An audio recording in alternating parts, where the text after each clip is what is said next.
guys, it's Megan Reed, and I'm going to talk about the first book that I'm going to be reading in week number 2. I'm super duper excited. It's called Nestlings.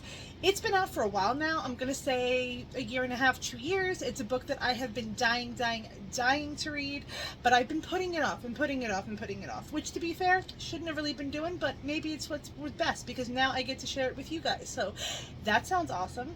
I am super excited to read it. So what do I know so far? I know it is a horror book. I know that it's about a woman named Anna and her husband Reed, and they have a baby, and apparently the birth, from what I gather, was super traumatic, and she is, I believe, in a wheelchair, and they get some kind of letter or some kind of announcement down on their luck that they can move into this really nice apartment building. The Deptford, I wrote it down. The Deptford apartment buildings, and it's like a very exclusive place to live, and they overlook a couple of things, like why are they put on the list? Why are they being able to move in? They don't have a lot of money. But there's something wrong with the building, and also she's dealing with the fact that she just had a very traumatic birth and isn't connecting with her child, from what I understand, and something is then going on with the kid. I'm getting some Rosemary's Babies vibe. We will see what it's all about. I can't wait to check more of it out. I love a horror book. I love a creepy building. I love there being some kind of trauma and drama to it all. So I'm really excited to check it out. The next time I see you guys, I will be 10% into the book, and then I'll actually know what the hell I'm talking about. So I'll see you guys then. Bye. Hey guys, it's me, and I am here to talk about the book that I'm reading, Nestlings by Nat Cassidy. I am officially 10% into the book. I'm liking it so far. It's really good. It's really creepy. The actual building itself is giving me some The Shining vibes, Rosemary's Baby. It's very creepy. It's very old, very expensive. I'll tell you that.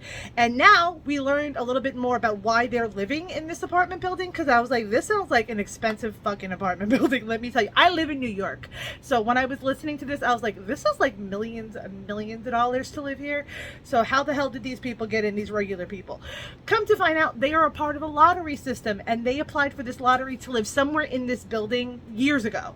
Finally, they got it. This is great. This should be happy time. You know, they got a beautiful apartment. They got a balcony. They see fucking gargoyles. Very Fifth Avenue situation. Very nice. Problem. Anna and Reed are not exactly in the place that they thought they would be in when they applied for this years ago. They have a baby named Charlie, who is almost a year old, which should be great. They really wanted a baby. They tried really hard to have her. Only problem is when Anna gave birth to her daughter, she ended up actually becoming paralyzed. They do not know if it is permanent or if with therapy that maybe she will be able to walk again or regain some kind of, you know, walking ability. We're not really sure, but we do know what happened is she was giving birth. She did not want a C-section, and she kept pushing and pushing, and they didn't realize, because she had an epidural, that something was wrong. She couldn't feel below her waist to begin with. I've had an epidural. I can tell you that is 100% factual. You feel nothing. You could take a scissor and just feel nothing at all. And she didn't realize what the issue was until she tried to stand the next day. It did something where they cut or moved her vertebrae and it snapped. Like, it's a whole thing. It sounds absolutely horrific, I gotta tell you. I'm so happy I didn't read this book when I was pregnant, because I would have been crying and fucking terrified. Horror book in a whole different way. But so far, I think it's really interesting. She was afraid to move there because they don't have I don't think they have elevators. Oh, no, they have elevators, but there's no other way to get out. Like, if the elevator ever went out or something was wrong, it's a whole fucking thing. So, but they are not exactly happy. They're not in the best place. Anna has had severe depression, obviously, from what she went through, as well as postpartum. She's not fully connecting with her daughter, which, let me just say, postpartum is 100% normal, and it happens to many, many, many women, and there's all different kinds of postpartum. I am getting an inkling that she had tried to hurt her child at one point, because Reed keeps talking about an incident that happened with a knife, and they're just ignoring it and being like, I don't want to talk about it, never mind, forget it. So I think she had some psychosis, which does happen. It is very rare to happen, but it does happen, and maybe it's more likely due to the fact that she had such a traumatic birth, which is horrible. So she's having problems connecting with her daughter. They are going to live in this nice new place. They end up leaving their old apartment, and they had a landlord named Frank who was a racist asshole guy. So I'm sure he's going to have more to talk about in this, because he's mad that they left. And this book also takes place in a post-COVID world, so COVID is talked about, which I understand why some people get annoyed when that happens in books now, because it's like nobody wants to remember and or think about that time, but that is the world we actually live in. So I do think it has to be talked about in some way. I'm not saying it should be a focal point of any story, but we have to include it somewhere along the way. And so far we know that there's some creepy shit, because the woman named Vera who is showing them the apartment eats a fucking cockroach when they leave. Like, now there's bugs. Baby, there's bugs. And I knew there was going to be bugs, because one thing I love about the audiobook, I do not know if they did it in like the physical book, they give trigger warnings at the beginning. So I appreciate any author that understands, like, hey, this book, it's going to deal with some topics that might be kind of fucking hard, and due to that, we're going to give you a trigger warning. So they did do that, and bugs are involved. There are bugs. I don't like it. But I'm getting Rosemary Baby's vibes a lot. Like, Vera is like, we're so happy they move in, and the fact that she's in a wheelchair works for us, and the baby is beautiful. And there's a whole conversation on gargoyles, and I'm like, what is going to happen? Is this some vampiric situation? And are they going to kill the baby? I don't know where we're going with this. But I feel like if that ends up happening and the baby ends up getting put in any kind of jeopardy, maybe then Anna will, her maternal instinct will come out more. She does seem to love her child. Her child loves her. But she's having this voice in the back of her head. And the voice is basically like, come on, you know you don't really care. You know you're this, you know you're that. Which, all parents have a voice in the back of their head that tell them, like, maybe they're not doing as good as they should. Now, not everybody has a voice like what she's hearing, because that's horrific. But I would suggest she needs some mental help, but I don't know. She seems to also be somebody that doesn't want to deal with it. She doesn't want to have these kinds of hard conversations. She kind of wants to ignore them, which, hey, to each their own. I don't think ignoring the problem is going to make it go away, but we'll see. We'll see how this plays out. We're only 5 chapters in, so we'll see how this goes. I'm excited, though. The book is really good so far. It's very creepy, very dark vibes, and dark conversations. They've already talked about postpartum in their own way multiple times, so it's going to be interesting to read this. I'm a mom. I dealt with a little bit of postpartum after I had my child, because having a kid is really stressful and it is really hard. So it's going to be interesting for me as a mother to read the book and see how they portrayed that conversation. I have no idea if the author, Nat Cassidy, has any experience with that, either herself or her family. I have no idea. So it's going to be interesting to see that. And that's horror in itself. I think that being like you can't connect with your own child and feeling like you're broken inside your own body, that's horrific. So that between that and the fucking creepy ass building, we're already there. We haven't even met the neighbors yet. Oh, I just feel like this place is going to have old neighbors wearing pearls and this like clucking in a corner somewhere. It's Rosemary Baby vibes. That's what I'm getting. I'm scared. I'm really scared. What do I think is going to happen next? What are my predictions? So next time I have something. Weird shit's going to happen. I know that. Anna is going to feel more paranoid. I know that. I think Frank, the weird landlord guy, is going to find them. I don't know why, but he's like obsessive and racist and horrible and hates everybody fucking equally, it seems. So I think he's going to find where they live, because they lied to him and said that they were going to go live with Anna's parents, or Anna's mom, sorry, which is not true. So maybe he's going to freak out. They also have weird things happening. Like, they order Chinese and like Thai food, and the people who they're ordering from won't go and deliver it. They like deliver it across the street. So is this place known to be creepy? Also, there's only one book that's ever been written about the place. Nobody who hasn't lived there has ever seen inside the building. So I'm dying to see like why that is. That's going to be interesting. Have there been deaths in the building? Are they doing like some sacrifices in the building? The woman Vera ate a cockroach and was like laughing and loving it. So I think there's some demonic-y situation going on there, or some like, we're going to sacrifice the child for Satan. I don't know where we're going, but I do know that I am excited to see. So those are my predictions. Something's going to happen with Frank. He's going to come back and say some shit that he shouldn't say because he's a racist asshole. We don't like Frank. Anna's going to keep dealing with all the depression and the symptoms of that. I also think that's going to play something. She apparently had a psychotic break at one point when her child was born. There's something with the night. We don't know the full story yet. I think she's going to start seeing things, feeling things, tell Reed, her husband, about it, and he's going to think she's having another episode and not believe her. Because the husbands rarely believe. Why is that? If I told my husband I was seeing all this shit, he would pick me over his shoulder and we would get out of there. I don't understand these husbands. I don't. He seems like a nice guy so far, but you know what? I've read books where the guy is nice and then he turns out to be a dick. So I'm not holding my breath on him. And she's a lot herself. She's a very negative person, but to be fair, if I went through what she went through, I don't think I'd be quite happy. So I do get it. But that's all I got to say for now. When I check in at the 50% mark, we will know far more information and we're going to learn more about the bugs. There's bugs. I hate bugs. I'll check in with you guys soon. Pray for me. Bye. Hey guys, I'm back and I am 50% into the Nestlings. It is good and so fucking creepy. Oh my god, it's giving me like the freaky vibes. Also, bugs. Lots and lots of bugs are starting to happen. There's a situation right now where Anna thinks that there are bed bugs in the house, and that's why the baby is getting so upset because of bed bugs. I hate bugs. It's freaking me out. And I just know bugs are like even more attached to this. We're starting to get the bug vibe. Also, we've learned some shit.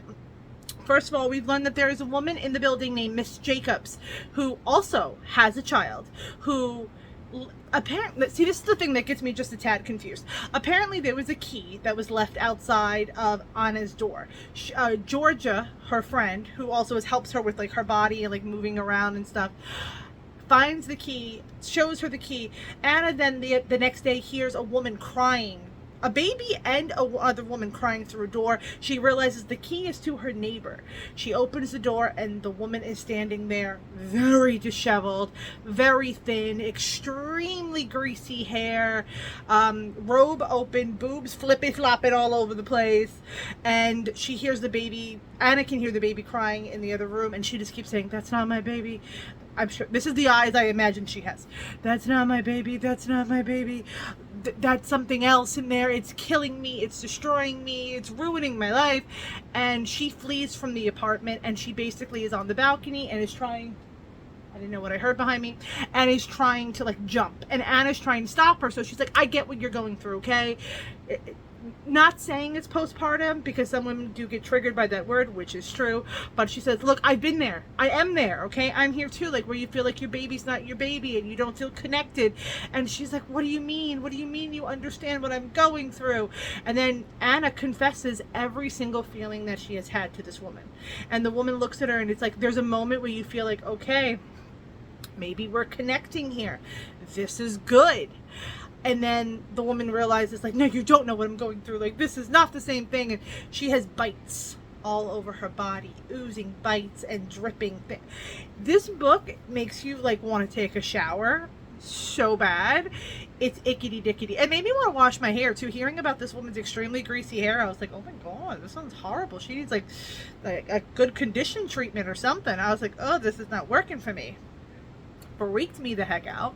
And then come to find out, as she's trying to jump, the person who's the concierge is like, "This happens all the time. Let me bring you back to your apartment." And Anna's like, "This is weird. What's going on?" And she says, "Oh, don't worry. This happens all the time with her. She's not very well." Basically alluding that she has postpartum, and also kind of making it sound like, oh, like it's way different than what it actually is, and being like, she's just crazy. She's got one of those women things. And I'm like, first of all, hate this guy, the concierge, immediately. And Anna's like, still though, it's friggin' weird. And the woman says to her, like, "Why do you think we're here? We're here because we have babies. They want us here." And I'm like, oh, are they doing something to the babies? I'm thinking Miss Jacobs' kid, who's a boy, we know it's a boy, is like feeding on her is becoming this other thing. Also, we know in Anna's house, her window to the baby's room keeps opening every night. The baby, since they have lived there, Charlie, is starting to act really weird. She's not happy anymore. She's not sleeping. You can talk it up to sleep regression, which, yes, is a thing for 1-year-olds. Me and my husband went through sleep regression with our child, and it was murder. It was horrible. So that does happen, but her whole personality is shifting and changing. She's not a happy baby anymore. Weird things are starting to happen, and they're feeling that something is off. Reed is starting to get weird. Reed is a very calm and collected person. He is the one that handles everything and is relaxed, because Anna is very like anxiety driven and freaks out about everything. Well, Reed starts investigating this place through a book that he found, the only book that's ever been written about this place, and he starts to change. He starts to not sleep well because of the baby. He starts to be on edge. Things start bothering him. He starts getting more angry. He ends up losing his job because he just screams at his boss and is just like not well mannered and calm anymore. He's just pissed about everything, and everything that he's been holding in about Anna, about the baby, about their sex life, not having a life anymore because of her condition and not feeling it, his job, his dreams, it's all just exploding out of him. And he loses his job. He has not told Anna yet. Wait till they find out that. No work, no job, no fucking income. Like, this is not good situation at all. We have also found a new neighbor, Miss Varney. She's fancy and she's beautiful and she's in her 70s. And I can just imagine her like with one of those long cigarettes in one of those holders. Just, like, that's the vibe I'm getting, very old Hollywood-esque. And Reed is like obsessed. He's staring at her and he's like, she's something. She's something to see. She's something to look at. Don't know if there's going to be some weird thing there. Maybe, could be. Please no. I don't really want to see that. No offense, I'm sure you're a lovely lady, but no thank you. Also, we find out that that building has had multiple people at one point in history jumped from the roof. But it's in the book and they talk about it, but you can't find a lot of news reports about it. Also, 2 other people committed there. So stuff has happened at that place, but stuff that's so long ago that it's not in the papers or something easily found. Also, we know there's something there because Georgia is, I'm going to assume, she is no longer among the living because she left the building and a thing was following her, and it was like a bug and a dog mixed together and drooling and like ate her. So Georgia's gone. We liked her. She was fun. She seemed cool. Either she's gone or she's going to come back changed. And her whole personality is going to be very different. I don't know yet. But that's the vibe I'm getting. It's freaking me to freak out. There's something definitely with the gargoyles, okay? But, like, the gargoyles are also disappearing from where they were. And I think they're the things that are coming into the building and, like, biting the kid. Because now Charlie has bites and they think it's bed bites. But I think it's the gargoyle, like, teeth bites. I have questions. I just have a lot of questions where this book is going to go. I wish I had more information, as weird as it is. Like, I think this is one of those books that at the end we're going to find out everything. It's going to be like the big da-da-da. I don't think there's going to be a lot of like any of that till the end. Still lots of talks about postpartum. Lots of talks about depression, about having a disability, about being a mom, about struggling to connect, about being in a new environment and what that does to you, to your family, what all of this does to you as a person and how it changes you, how marriage changes you, how, you know, you grow and you change together. It has a lot of different topics that I do find really interesting.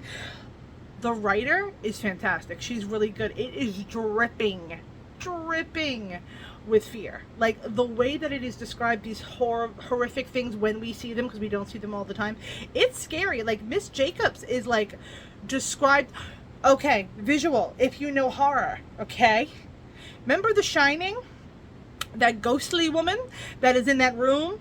That is what, like, visually her body is giving me, but with like a robe. That's what I'm getting, and it's creeping me out. There's a lot of The Shining vibes for me personally. I wonder if this author like really liked that, and like that was like kind of an inspiration for her, or if she just took it some like just her own imagination completely. I always find that fascinating to try to figure out personally.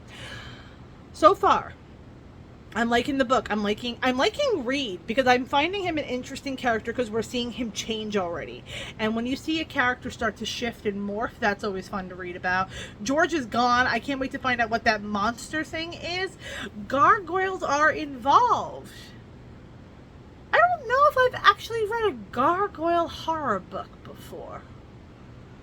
It's different. It's different. It's something I haven't exactly read, I'll say that, which is always nice to see. Doesn't happen every day. I don't know what we're going to get. How is this going to end? I don't know. I don't know. I'm excited. I have a vibe, like in the pit of my belly, though. Like, it's there. That this is not going to be a happy ending. That it's going to be sad as F-U-C-K. Like, that is what I'm getting. Because there's a part where Anna's like, if I had known now, what would have happened then?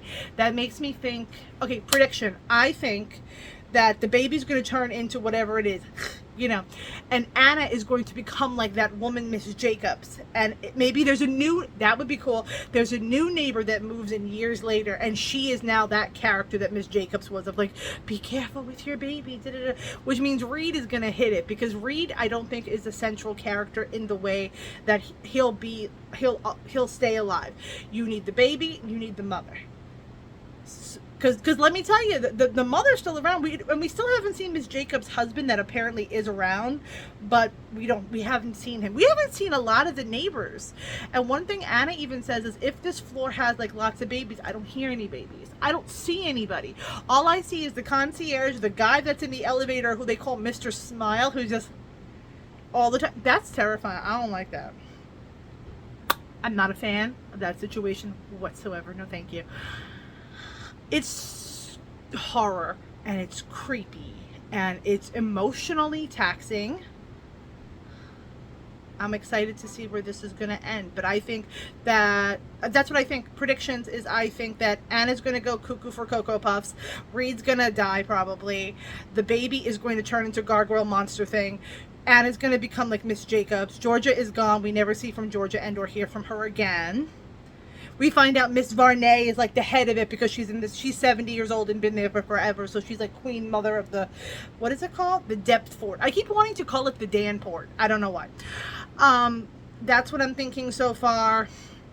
Well, yeah, Vera has something to do with it too, because she was the woman that ate the cockroach in the beginning. So maybe she's Miss Varney's daughter. Like, I don't know where we're going with this, but I am very excited to see. When I check in at the end, I feel like we're going to have a lot to say. This is 11 minutes and 20 seconds, and this is just assumptions at this point, so the ending is going to be a long video. I will see you guys when I am done with the book and let you know what I think. See you then. Hey guys, I am here to report back that I have just finished the book. I actually finished it about 10 minutes ago. Okay. This book had a lot.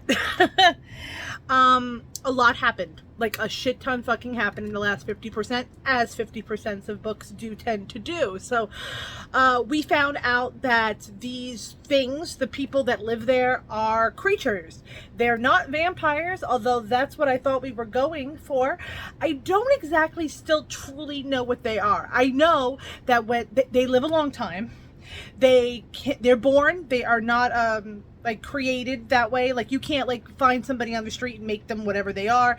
The only time that somebody can get made is if they are an infant. Before the age of 1, there's a chance, but even then, that's not 100% that they're gonna change, which I was like, okay, then there we go with that. They live long time, hundreds of years, but they do die. Everybody dies eventually, and when they die, they then become what is on the top of the building. They become gargoyles themselves. Okay, so let's break that right there. Okay, they're gargoyles, kind of, sort of, and they eat weird. Okay, I don't know if you guys know this TV show. It was a good fucking TV show. Granted, The Strain, that's what I think of. Like how the vampires in The Strain, their tongue came out and like slithered and like went into the person all down its throat, drank all the blood, then came out. That's kind of what they do. Think of that for a second. I'll let you sit on that. That's an image, even if you've never seen The Strain television show, which is also a graphic novel. Yes, graphic novel. I love creepy shit like that. It's my fucking jam. So that's what I kept thinking of when I was seeing those scenes. I'm like, okay. Horror up. Horror was great. The writing was fantastic. Also, I would like to apologize. I got to the end of the book and I didn't do a lot of research on this author. So I was not aware that Nat Cassidy is a man, and I was talking about like, well, maybe she dealt with postpartum. He still might have with his wife. Not sure about that, but I just wanted to correct myself that he is a man, and I am sorry. I just made an assumption, which you should never really do. You should look into things a little bit more, which I usually do, but today, as motherhood will make you do, has been one of those days where research has been almost impossible. But sorry for that. But so we find out that they're like gargoyles, kind of, and it is Rosemary's Baby-esque. I was right. Something does happen to Charlie. Charlie becomes baby gargoyle and is like more stone than baby, and they have a Charlie's first birthday party, and she bites another kid, and the kid gets very sick. We actually never get closure on that and find out if the baby, like, something bad happened, but it was kind of assumed that like, oh, it'll be fine because she's like tiny, so like she doesn't have enough stone venom. I don't really know what it is, but okay. Anna and Reed fell the fuck apart, which I kind of assumed. Anna became a badass. Okay, she was in a wheelchair. Reed was trying to tell her what was going to happen. She flipped their asses down the stairs, broke his body like crazy, broke his body. Reed became an asshole, which I told you, I was like, it's gonna happen, ladies and gentlemen. I can see it coming. He's too nice. They wrote him too nice to start. He also had this weird thing with Miss Varney, who I knew was gonna be a character. I told you, like with the cigarette, and she was gonna be like, come to find out she was an actress, which I thought was funny. Very rich, and she is one of those gargoyle people. I'm just gonna do that when I'm doing the gargoyle. Sorry, guys.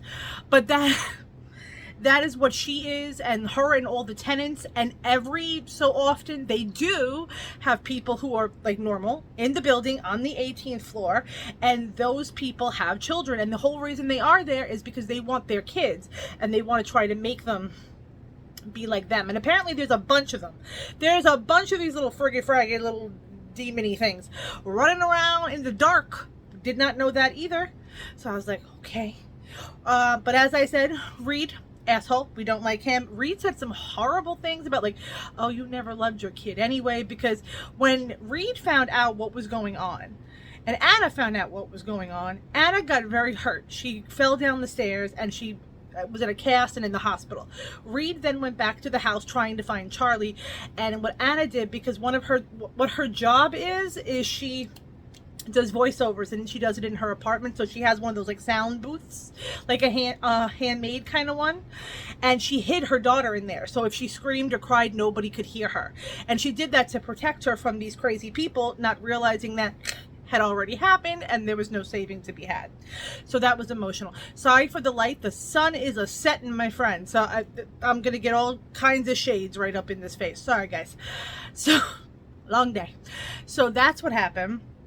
And when Reed found out what they were, like Miss Varney told them and was like, look, she's already one of us. We can't reverse this, but you can live with, very The Shining, like, be with us.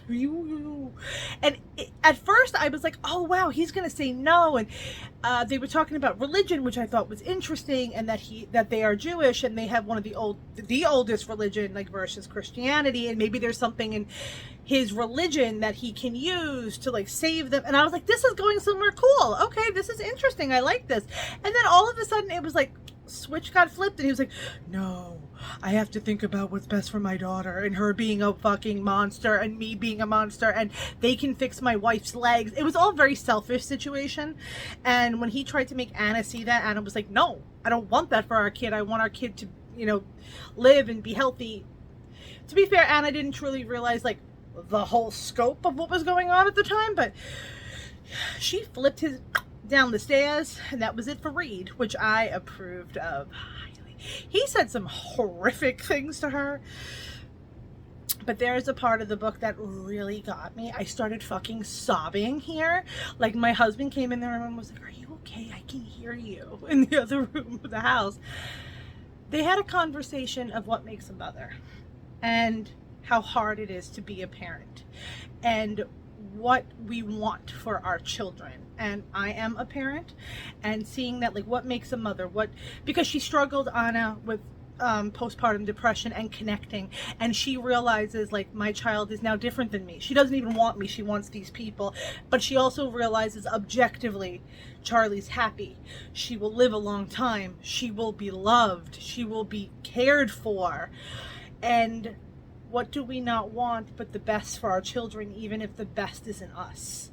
And that's what takes a mother. A mother is realizing that, is accepting limitations on ourselves and accepting we want what's best for our kid, even if what's best for our kid isn't us, even if we're not going to get the moments we want.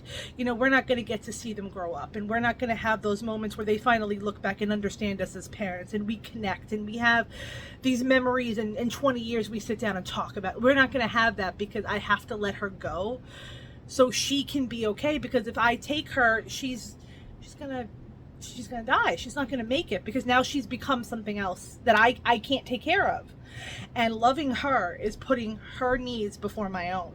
And I was sobbing because I'm like, that's a hard thing as a parent, to not have your kid with you. Like, it physically, my child goes to visit relatives occasionally, and we're very close to my family. I love it so much, and they're amazing. But I get sad, like, when he's gone for like a tiny bit, meaning like a day or two, and he is not a little baby anymore.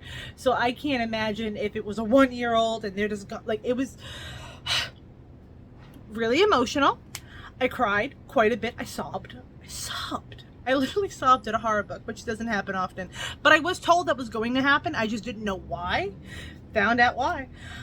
So at the end of this book, Reed is gone. Anna goes into the basement and finds, like, oh, that's so creepy. It's so creepy. It's like a wall of flesh that's like moving and swaying.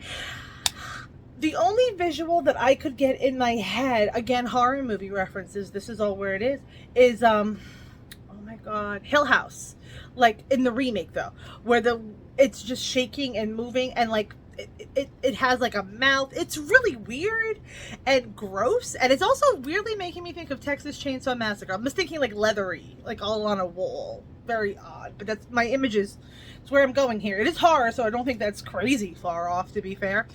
But she ends up hurting it, and by hurting it, she hurts like everything in the building and kind of takes away the glamour and the it of the building itself. I mean, meanwhile, all of them will be okay.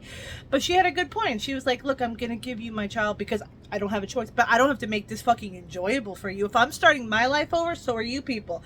And the way she reasons, which was true, is my daughter is little. Like, she'll be in pain for 5 minutes, an hour, but she'll survive that pain, and she won't remember it when she's older. But they need this pain to realize what they did to me and my family and how they destroyed us. So I like that. The very ending, it's 5 years later, and we had a twist that I didn't see coming. She's fine, she's good, she's told people, like, Reed left. I didn't know if Reed was going to be dead, because he wasn't dead when we left him. Like, he was paralyzed, which I was like, there you go, baby. He was paralyzed on the stairs when she was going downstairs, like, on her butt to go find Charlie. But alive as far as we were aware. But then I was like, maybe after everything happened, they were hungry and they ate him. Like, I didn't know where we were going. She's happy, Anna. She's also told everybody that Charlie, she lied, because she's like, I can't say that my kid is not alive anymore. I can't do that because it's not true, and I don't want to do that, like, into my own brain, because that's just a painful thing to do, which I get. And she said, I don't want any more sympathy in my life. I don't want any more else going, oh, you're in a wheelchair and you lost your kid and your husband left. Ugh. Nobody likes fucking pity. Shut up. That shit is crap. Nobody likes that shit. And she was like, I'm just gonna say that my mom and me reconciled, and I can't take care of her and emotionally and all this stuff, and she's raising her. And Reed, she walks by the building 5 years later. Well, no, oh, I shouldn't. Sorry. She goes by the building. I shouldn't say walks by the building, but she, with her wheelchair, she goes by the building and she sees Reed as a doorman. And he's like stiff like this, and like he's one of them now. Not one of them, but like one of the minions kind of now. And I'm like, well, that's some shit. I was like, I like that. It was a little nod of like, you get what you give kind of situation. And she knows that her daughter is still there and is happy and thriving in her own world. She has now fully accepted her disability, and she's a spokesperson for her disability, which I thought was great. I liked some of the messaging. The writing was wonderful and terrifying and creepy as fuck. The visions, the visionary powers of talking about all the horror and the gruesomeness was great. The gargoyle vampire thing was like, that was a little difficult because I was just trying to get it. I wish I had a clear answer. We know what they become. And then there were bugs, and the bugs things was just like, what was the bugs? Now I'm a little more confused. Things like that are why I can't give it like the biggest rating I would like to give, because there were some moments of, what happened? That's what my brain was doing at certain points. But the writing was good. I like the twist. The thing about being a mother at the end was very good, very touching, very honest, and probably not the ending some people expected. Some people might have thought that they would all, die, or it would be a happy ending. And I think this was a medium that works, a medium that makes sense, and makes sense for these people specifically, and this story specifically. So I really enjoyed that. Ratings. I am going to give the Nestlings 4 stars. It was a good read. I really enjoyed it. Like I said, I enjoyed the characters. There were some things that I couldn't give it a 5 for, because some of it I just felt like I didn't really truly know what they were. The bug angle was like, what are we doing here? I wish some things were more figured out. I wish Anna had more of a like in-person like attack role with all of them versus just at the end. And I also wish she had yelled at Reed a little bit more, to be honest with you, because he was getting foul towards the end of this goddamn book, let me tell you. But she did hit him with a microphone. I like that. Broke his toes, hit him in the face. Like she was considering, like he's a lot bigger than her and taller than her. I thought she did damn well, but it just wasn't a 5 for me, but it was a 4, and it was definitely a 4. It was great. I would definitely recommend this to anybody.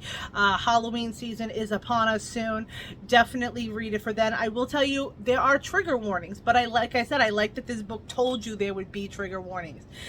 Talking about postpartum, talking about depression, talking about disability, talking about children, talking about marriage, talking about the discomforts of life and how things don't always turn out the way we expect, and what that pressure we put on ourselves can mean as a parent and as a partner. I thought it was done really well, and it was a very smart psychological horror book, and I thought it did everything really good. So I'm going to give this a 4. Yay, it was really good. Still weirded out about the bugs. Yeah, no. But I will see you guys next time where I talk about my next read. I'll see you guys in the next clip.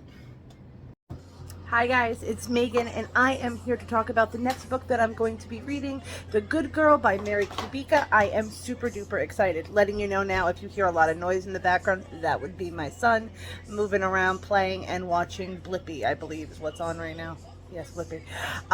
So I'm really excited for the book. It sounds really good. It's about a missing person named Mia, and she goes missing. I believe she's in her 20s. I know her mom is a perspective. There's a detective that's a perspective, and the person that took her is a perspective. And there's like POVs from before and then now, like I guess like starting way before the book even like started, like what drove them to this point. That's my assumption, but I will check in at the 10% mark and I will know far more information. But I'm excited. I like Mary Kubica. I've read from her a lot, and I've read from her quite a bit, and I really enjoy her stuff. So I am excited to check this out this morning, and I'll let you know at the 10% mark or what I think. I'll see you guys soon. Bye. Hi guys, it's Megan, and I'm here to talk about the book I'm reading, The Good Girl. I am officially 10% into the book. I'm liking it so far. It's really good. It's a detective book. It's very mystery-ish. I'm enjoying it so far. It's by Mary Kubica. I love her. She's one of my favorite authors. She does suspense and thriller really well, in my personal opinion. When I put this book on my list, I didn't realize that it was an older title. For whatever reason, I thought it was a new release. But then I've been doing a little research, tickety, and I found out that it's an older book. So I'm like, okay, fine. I don't really care, honestly. I love newer books. I love older books. I love to try to get a good collection of new releases and older novels to like read and review. So it doesn't really matter to me. But I was like, oh shit, I just didn't realize that, because I can't believe I'm a fan of her and I've never read this book before. So I was like, okay then.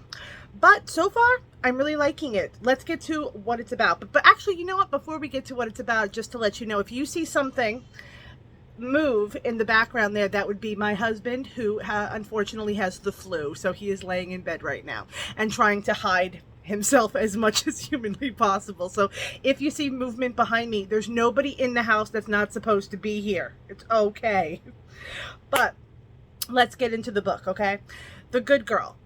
So far, I like it. What do we know so far? We know that there's a woman named Mia who is 24 years old and she has disappeared, which already creepy. Also, I like that she's older. I like that this isn't like, oh, she's 16 years old and like they're going to think that she's a runaway or some nonsense. Sometimes that gets annoying in a book. But she's 24 years old. She also comes from a very affluent family. Her father is a very famous judge. Her mom is very wealthy. I believe that they're wealthy because he's a judge, but also from like family money as well. She's a teacher, and one day one of the friends calls the mom and is like, hey, by any chance has Mia been around? And she's like, no, but they don't have a very close relationship, so it's not weird that they haven't talked in a couple of weeks. But she didn't show up for her classes and she loves being a teacher, so they already know something's wrong. They end up calling in a couple of favors because the father is a judge. He's also a dick, okay? We're just going to get that right off the bat.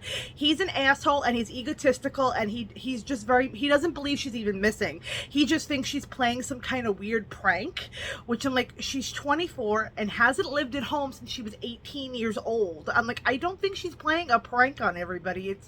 He doesn't seem to have a lot of reality in him as a person. He seems like just saying. So she's missing. They call in a cop. His name is Gabe. And we get the perspective from him. We get the perspective from the mom.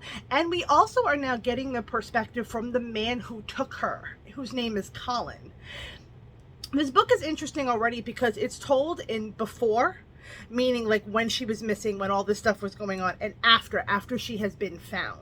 So the switches is really interesting because we're basically learning like she's going missing, what's happening, that Colin met her in a bar and she was a target, like she was kidnapped because she is who she is. And I guess I would assume it's because of who her father is, because he also deals with very high profile cases as a judge, and he has like a new case coming up around that time frame. I don't know why I keep doing this with my hands, but that's basically what I'm assuming. And he's paid to take her. It wasn't like he took her because he wanted to. So I'm wondering, and some guy named Delmar paid to have her taken. But from what I understand of the synopsis, there's going to come a point where he doesn't give her to the guy, and like he keeps her. So I'm just really interested in this. And in the after portion, we find out that Mia is back. She's home. She has amnesia. She doesn't remember anything, but she doesn't think her name is Mia. She thinks her name is Chloe. Wherever she was, that's what the person told her name was. But we also find out that that was the name of her imaginary friend as a child. So maybe she's using something that will make her feel safe, like leaving her own identity behind and creating this different persona. We don't really know. We also don't know as of now what happened to Mia in captivity and or how long it's been. So that's scary. But we do know about the mom. The mom knows immediately something is wrong. She knows that her daughter's missing. She completely believes it, like all mothers. You know, she knows her kid versus this father who's just absolute asshole. We get perspectives from everybody. So far it's really good. There's an older sister named Grace who also doesn't seem to like her sister very much. Maybe it's because she wasn't quote unquote ambitious enough, because she's just a teacher and they're all lawyers. That's my dog. Sorry, he's extremely loud, cannot be helped. But I don't really know yet, but it's a lot of before, a lot of after. We know why she got taken. I'm going to assume it's due to the fact of who her father is. Have we? You know, we haven't, now that I think about it. We haven't gotten a POV from Mia herself yet. We've gotten a POV from the mom, we've got a POV from the detective, and now we've also gotten a POV from Colin, the man who ends up taking her. So I'm interested to see if we're going to get a Mia POV. I kind of hope we do, but at the same time, maybe we won't, because if she has the amnesia, maybe she genuinely, like, truly doesn't remember what's going on. The fact that this book is also called The Good Girl makes me think obviously she's a really good girl, like this shouldn't happen to her, or it's a play on words, like it's assumed that she's this sweet, nice girl, then maybe she's actually not. Maybe she's in on this situation to get money. I don't know. I'm just making wild assumptions because 10% in, baby, that's what we do. I have no clue what's going on as of now, except that we don't like the dad. We know he's a judge, and I believe that's why she's targeted, if it is being targeted, because there's a picture that Colin has with a red mark across it, like saying take her, basically. We are also getting a lot of perspective from the detective, the back and the forward of it all, so that's interesting. I like the detective, and right now we do know the detective and the mom are friendly, because even in the after, she still calls him and checks in and is like, this is what we should do, this is what's going to happen. I'm wondering if there's going to be something like, if she was gone a long period of time, which we don't know yet, if maybe cop, mom, smashed, you know, like I'm wondering, because dad seems like he don't care what's going on around him, just as long as he gets to the office on time. So that's an assumption. I'm assuming that they hooked up.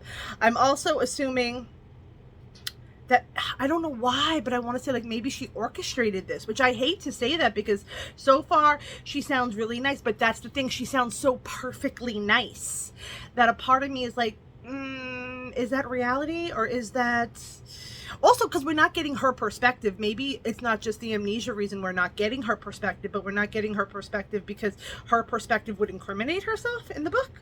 I don't know. I've read a lot of thrillers, baby, so this is just assumption based, obviously. But I'm excited to see what's going to happen next. I'll check in again at the 50% mark, and we will know far, far more information. I'll see you guys soon.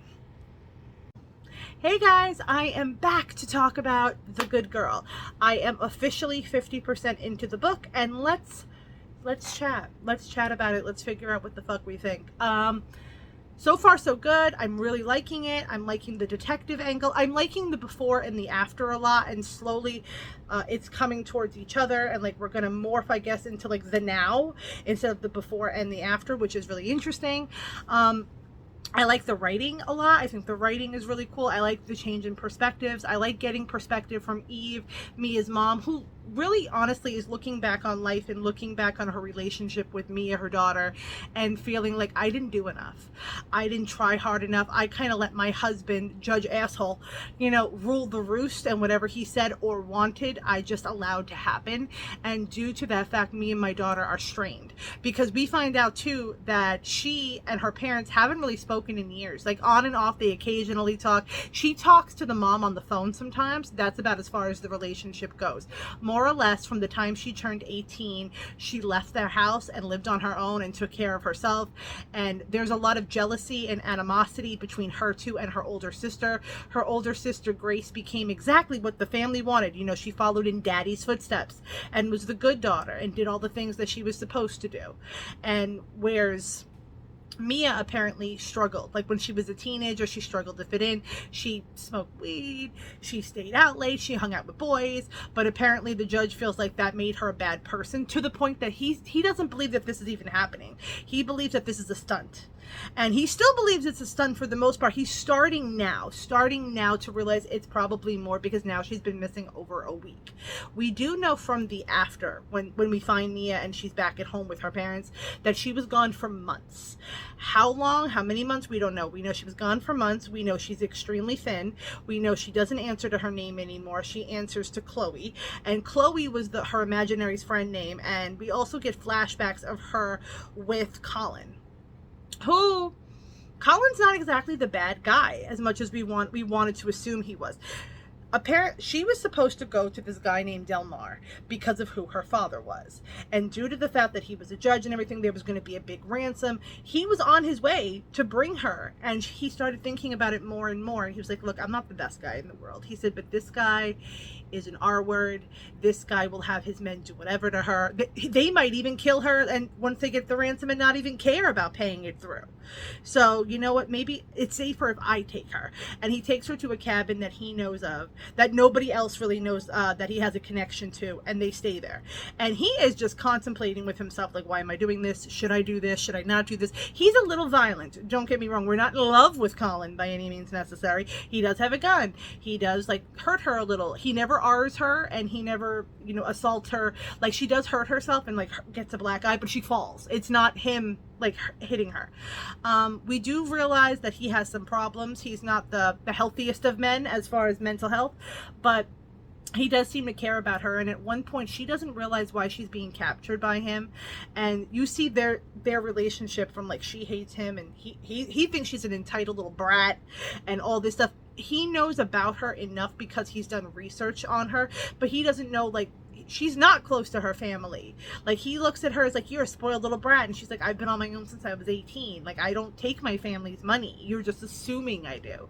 So they're both making assumptions about each other. If I didn't know better, if this was like a different kind of book, I could see this being like enemies to lovers, because that's kind of the vibe. I'm seeing them start to connect more and more. Like, she's an artist. He buys her an art pad because he realizes, like, oh wait, you know, she has nothing to do here. Like, here's something to entertain her. And she finds out about the Delmar thing and is like, kind of like, oh, so I could have been in a worse situation, and okay, this is not great. It's not ideal, but it's not the end of the world. So okay, we can kind of live in this, like, cohabitation together at this cabin. Also, I have a vibe. I genuinely think she's involved. I genuinely think she's involved. I think we're getting some misdirection here of like oh, the judge, he's an ass. And he is an ass, don't get me wrong. And I think because we know that about him, it's easy to be like, he's just being a bad dad. But he even tells the cop, Gabe, like, don't trust anything about my daughter. Okay, she's manipulative, she's this, she's that. Now, I'm not saying she is or she isn't, but I have a feeling, because here we go, my prediction, baby. I think that she was in on it from the beginning. I think she paid Delmar to take her. And because when Colin puts a gun on her, she's not afraid. She's very calm. She's fine. And once they get in the car and she starts driving to the wilderness, which I'm going to assume is not where the meetup was going to be, then she starts worrying. Then she starts freaking out. And she keeps saying to him, you don't understand.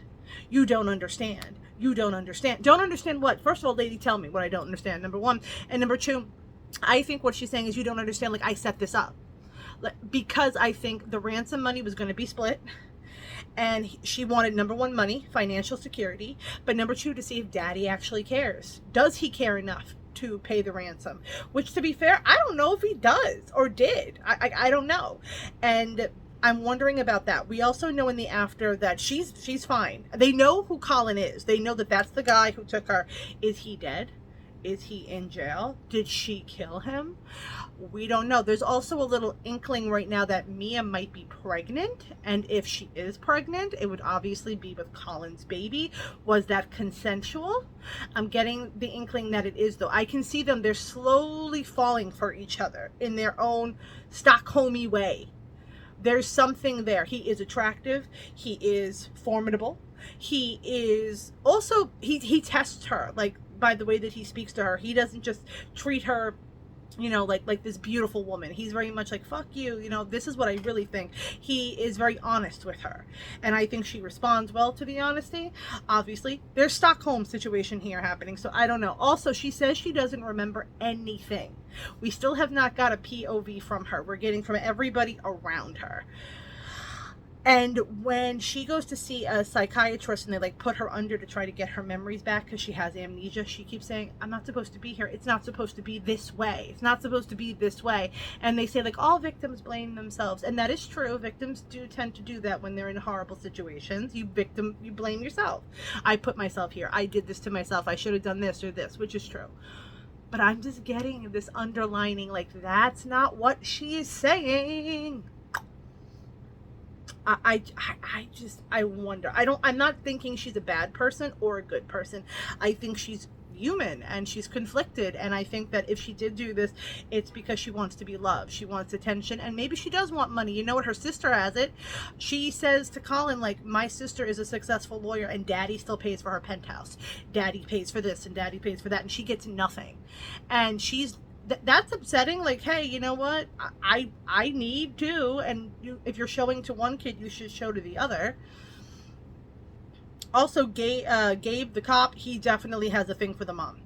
Like, he looks at her, and she's apparently gorgeous and smart and funny, and like the judge husband doesn't notice her and doesn't care. We find out a backstory on Eve that her and the judge met when she was 18 years old, and she is English. She came over to America like on a holiday, fell in love with him, and he has changed dramatically from the man that he was, and everything is an insult to him. Like, if somebody does something different or doesn't follow the exact rules and laws he wants for his family, it's like an affront to him, which I'm like, maybe he did it. Maybe he paid to have his daughter taken away because she's the problem. But I don't think so, because there's too much media. There's too much circus. And somebody like him, a judge who wants to be respectful, would not have that happen, especially because we find out that when she was a teenager, like, she was drunk and got driven home drunk and all these things, that he had charges dropped so it wouldn't become like a mess. So I can't see him doing it.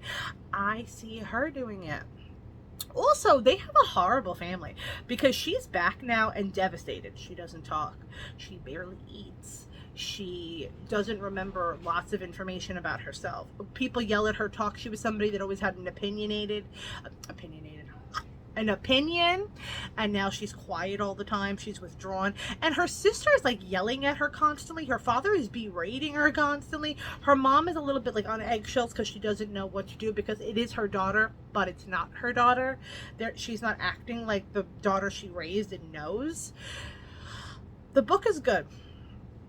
I'm really enjoying it. I'm enjoying the multiple POVs. I'm enjoying seeing the before and the after and watching it come together. I'm also enjoying seeing everybody's perspective but Mia. I think that's a smart choice, that we don't have her perspective right now. We're basically learning everything around her, which sometimes when something does happen, and somebody gets hurt or injured or is taken, kidnapped, a lot of the times the stories we find out are around them. Like, this happened before and this happened after, and the detectives, I like that we're getting the parents' angle, we're getting the detective's angle, and we're also getting the angle of the person who took her.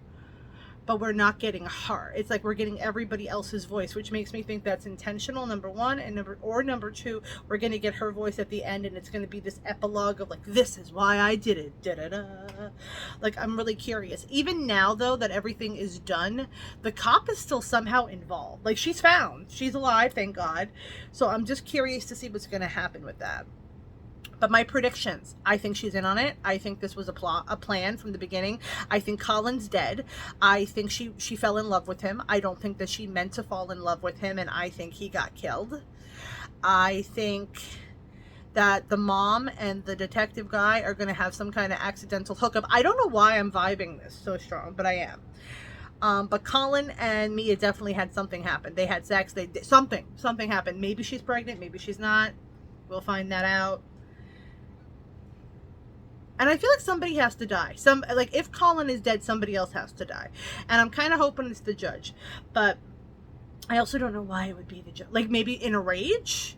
And Eve's going to do something. She's going to stand up to her husband at some point in time and be like, this is it. Maybe she finds out the scheme and she covers for her daughter for the first time, because she's always picked his side.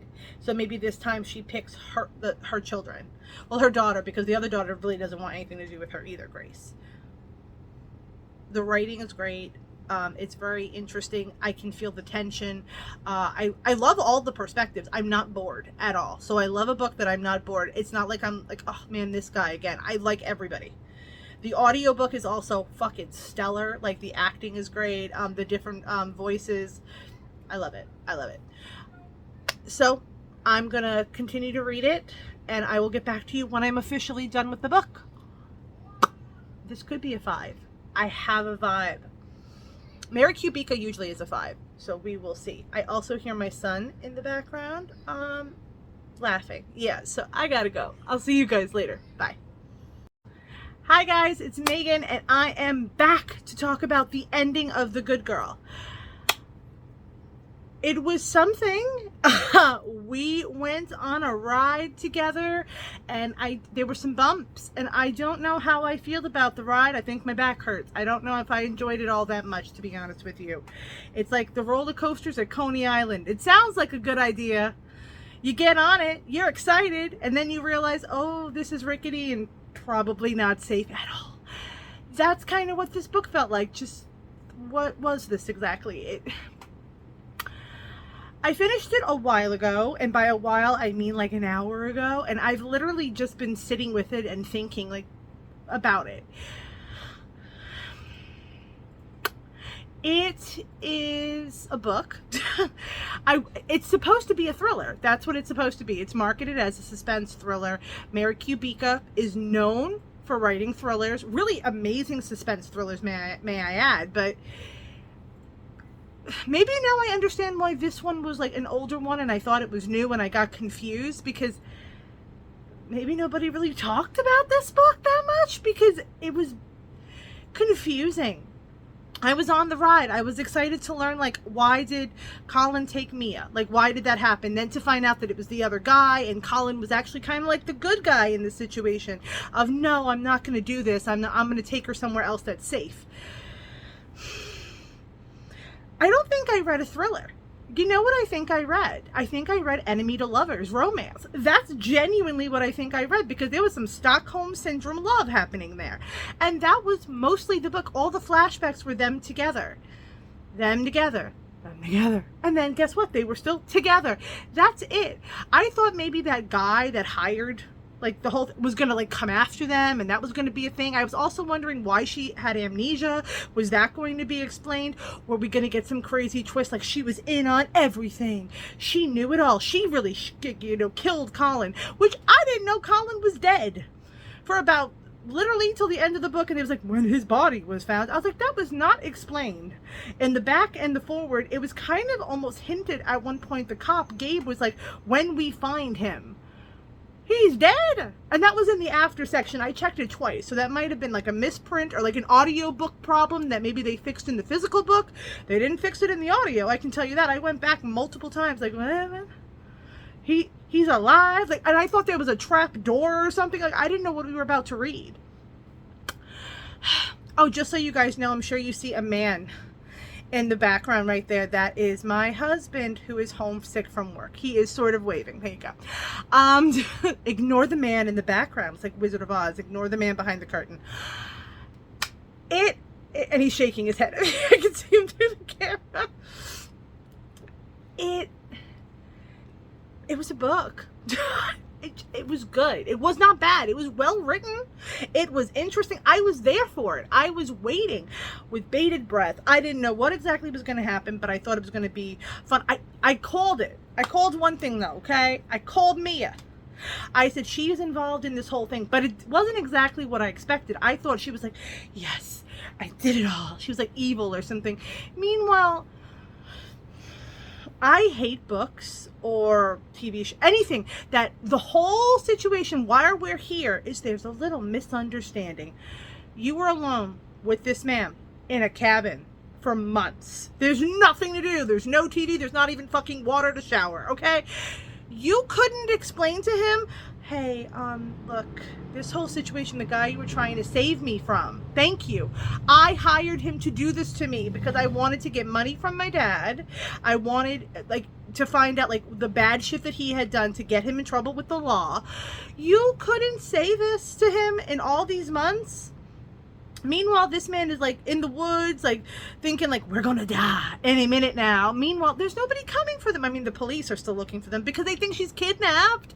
Just, it's so stupid. It got me fucking annoyed. And then we find out the whole reason she forgot who she wasn't like head trauma, or that's what I thought. I'm like, she got hit in the head or something horrible happened, or she witnessed Colin die and then she just forgot everything. She blanked on who she was. She blanked on the months they had together. I do understand trauma and I do understand like repression, but that was a lot.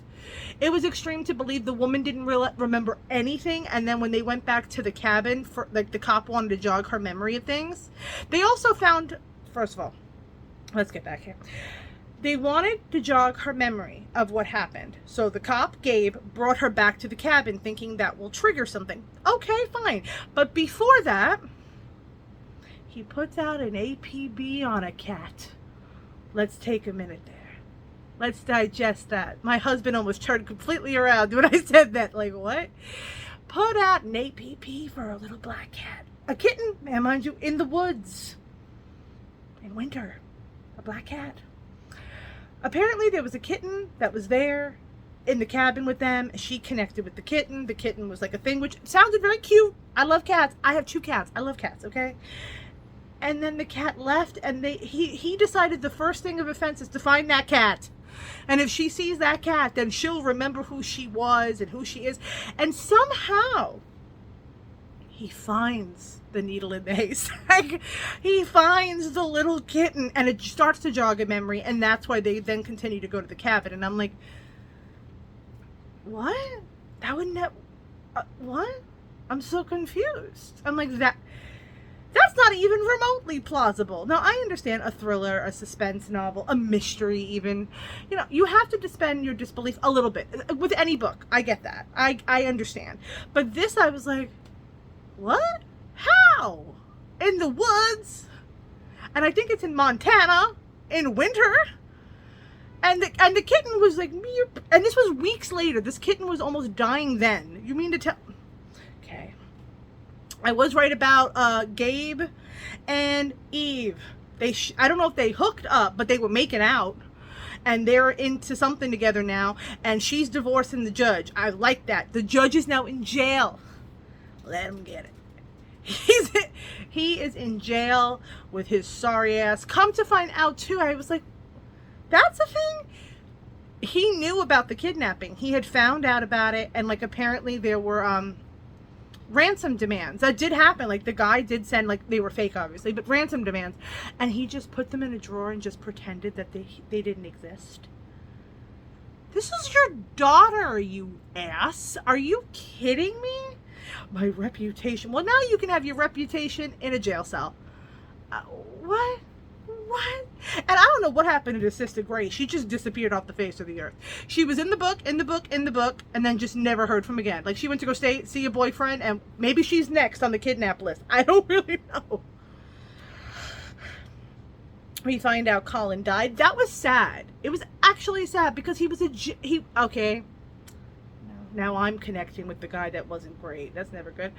He was not perfect. He had done some bad shit, but he genuinely cared about her. Even when she was sick and almost dying, he took her to get medication. Like he cared.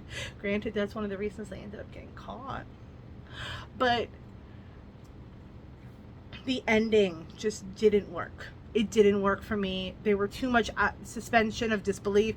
There was too much nothing. There really wasn't she wasn't actually like taken by somebody. He didn't hurt her. He didn't her. She is pregnant. We do find that out. She is pregnant and she keeps the baby.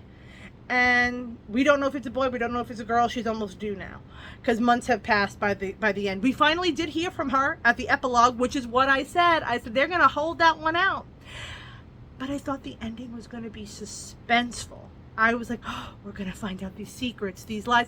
I thought maybe she killed Colin. You know, like she never loved him, that it was all a ploy. No, nothing. Not really thrilling. Also, what a horrible life for poor Mia. I mean, granted, she did do this. But, hey, the only person in the world that has ever loved you and ever cared about you, you're the reason they're dead. And it's all because of a misunderstanding. You could have told him what was going on. And then it'd be like, his opinions of me might have changed. Yeah, but he would be alive. Look, she's a younger character. Not young. She's 25, okay? That's not that young. It really isn't. But I'm trying to mentally, like, backflip myself into understanding her brain. It wasn't that great. Writing was good. Characters interesting enough. Plot sounds good. Love the multiple POVs. It should have worked. It should have been fantastic, but they fumbled that ending, babe, so bad. It was a fumble, and it was a miss. Rating time. I am going to give The Good Girl by Mary Kubica. Oh, it pains me because I really love this author. I'm going to give her 3 stars. Now, 3 stars isn't bad. It's good. It's not. 3 stars for me is average. It did it came in, it did some of its job. Maybe it didn't finish, with an A+, but it did something there. I felt something. I was interested at some point.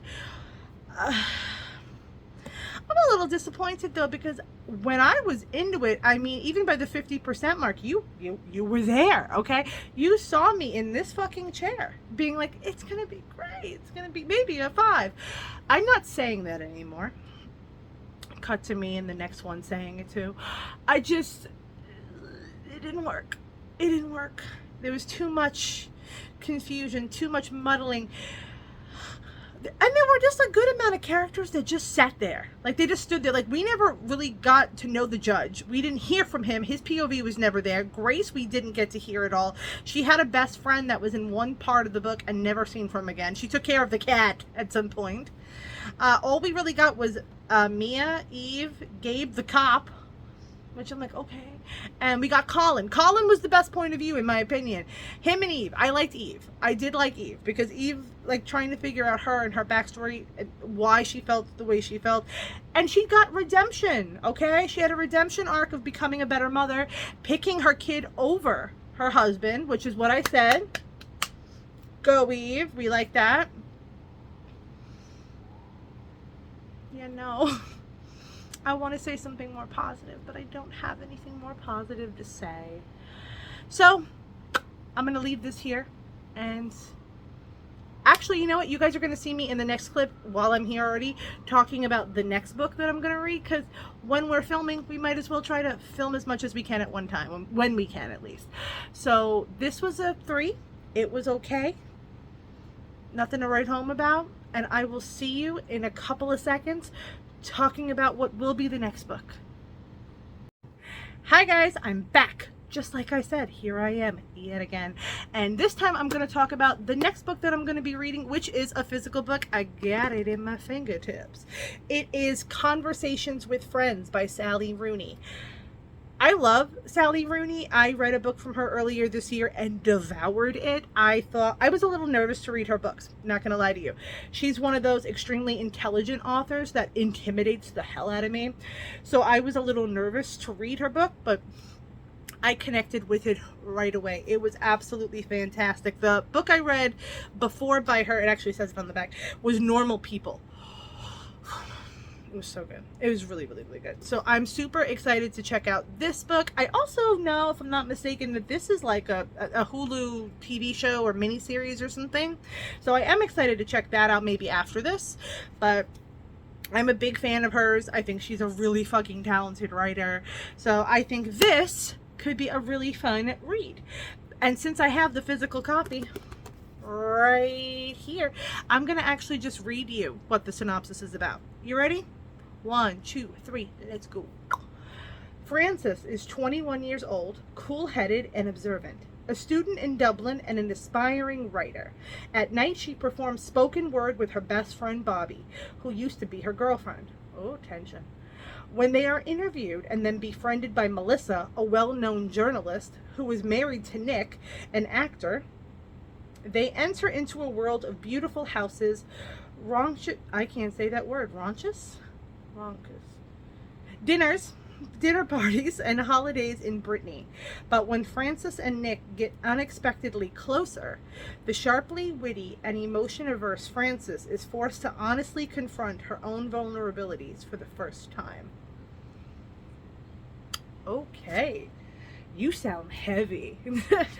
You sound like you're going to make me cry and contemplate some shit. And there's a lot of people already in the synopsis that is very short. We know Frances, we have a Melissa, we have a Nick, and we have a Bobby. We got some people here already, so I am very, very interested to check this out. I think it's going to be a lot of fun. I've heard fantastic things about it. I actually have for a while. So next time I see you will be at the 10% mark, and it'll be a whole different day. Say goodbye to my husband. See you guys later. Bye. Hi guys, it's Megan, and I am here to talk about the book that I am reading right now, Conversations with Friends. I am officially 10% into the book. It's good. It's really good. I'm really enjoying it. I'm enjoying all the characters. The writing is amazing, but Sally Rooney is an absolutely amazing author. It's so funny because I've only read one book from her before, Normal People. The way she writes, you don't want to put the book down. You feel immediately connected to the characters. Also, she does this thing, and I'm going to assume it's a Sally Rooney thing because she did it in Normal People, and now she did it again in this book, Conversations with Friends. Aw, there's my kitty cat. You see her? Hello, kitty cat. Okay. That is shade, everybody. But back to the book and not shade. One thing that she does in the books is she basically starts the novels in the middle of a conversation. So you feel like you're already in their world. You are in the middle of learning about who they are. You can also feel like they're already established to you. Like you're just right in the center of it, which I really enjoy personally. I don't know a lot of authors that do that. I think Sally Rooney might be one of the only ones that I can think of off the top of my head that does that with books. Like there's no introduction. It's like, here you are. And then as the book progresses, it's like when I was 8, when I was 12, and then you learn more about them. So far, I'm loving Frances. Let's get to the what it's about here. There's Frances and their Bobby. There is Frances and then there is Bobby, and they are best friends. They've been best friends since they were in school. I'm going to assume 14, about because it's like a high school equivalent, but obviously this takes place in Ireland, so it's different as far as the length of school, if I'm not wrong about, but I'm not sure. And they went to college together, the whole nine, and they are really good friends. They met in Catholic school and they dated for a year, which was really cool. So we know that Bobby is a lesbian and Frances is bisexual, although Frances also seems like the kind of character that just goes with whatever it is to feel loved and feel accepted. I don't know if she's a bisexual in the sense that she's necessarily attracted to women, or if it's more that she just wanted a connection, and this person, Bobby, was like, hey, I like you, I care about you, be with me, and she felt attention for the first time. That's kind of a vibe that I am getting. I could be wrong though, but that's the vibe, at least as of now. And then there is Melissa, who is a journalist and sees Frances and Bobby perform. They do poetry together. Now, Frances is the writer. She's the one that writes everything down. She has no inkling to be famous, no inkling to really be a part of anything exactly. She wants to belong, but she doesn't exactly know how.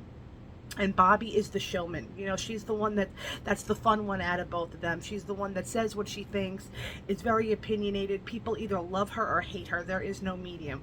Where Frances is more the person in the background who thinks so much in her own head and is extremely intelligent and always feels like she's out of step with everybody else, which, as like when you're is it an introvert or an extrovert? I mess this up all the time. But whenever you're the person that, whichever the word is, where you're like I'm nervous about being a part of the situation with people, that does tend to happen. Also, I'm sorry if I seem a little out of sorts.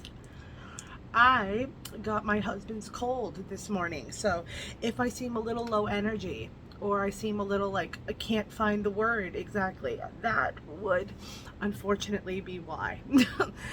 But we also know that there is Nick. Nick is Melissa's husband. He is 32 years old. We do not know how old Melissa is yet, but I'm going to assume they're probably around the same age. Maybe he's a little older. And he is an actor. So he does plays, and he's done some couple like B movies, nothing really big. And Melissa ends up meeting Frances and Bobby at the poetry thing, and then inviting them back to the house. She thinks they're fun. Melissa is a journalist, and she's a pretty well-known journalist in their area, not like celebrity level, but somewhere like right underneath like a big name. and she interviews them and she finds them interesting and fun, but she has a connection with Bobby. She thinks Bobby is really interesting and fun, and Bobby seems to have a thing for Melissa, and I'm wondering if it is romantic. I'm assuming romantic because it seems like that. Nick is very quiet, very in his own way kind of standoffish, and very much like Frances. You know, a lot of people who do tend to be actors want to be loved, want to be cared about, and like to play a role to like make their personality bigger, because a lot of the times they are quoted as having quote unquote no personality themselves, so they take on these roles, which is something that Frances has kind of been told with her writing. Like, she doesn't have a personality except when she's in front typing and writing things down. So Nick and her are weirdly connecting about their standoffishness, kind of, in a way. And Nick is gorgeous. He's very handsome man, and Frances is slowly being drawn to him. She doesn't exactly know why. I feel what's going to happen here is that Melissa and Bobby are going to have a little thing, and Nick and Frances are going to have a little thing, and there's going to be a little explosion situation, because it's kind of hinted that they might have an open marriage. I'm not sure on that, but I'm hinting at it. But also, Frances and Bobby are a lot younger. They're 21 years old. They're learning about themselves, who they're going to be, what they want out of life, what they don't, what kind of careers they want. Right now, they don't have careers. They're just kind of figuring it out. And Frances is like, I don't want a job. I just want to live. You know, it's that in between of life when you are done with school, but you're not really sure who you are yet, and you haven't become who you're going to be. And I like that in between of life, seeing that. She did that with Normal People as well, where you just feel drawn to these characters and kind of see yourself in them. Like, I can see myself in Frances for sure, and I can even see myself a little bit in Bobby, the arrogance and the cockiness of youth, and feeling like, you know, you have all the answers, when in reality, you don't. You never do. I'm curious to see how old Melissa is. I'm going to assume, like I said, that she's around the same age, which...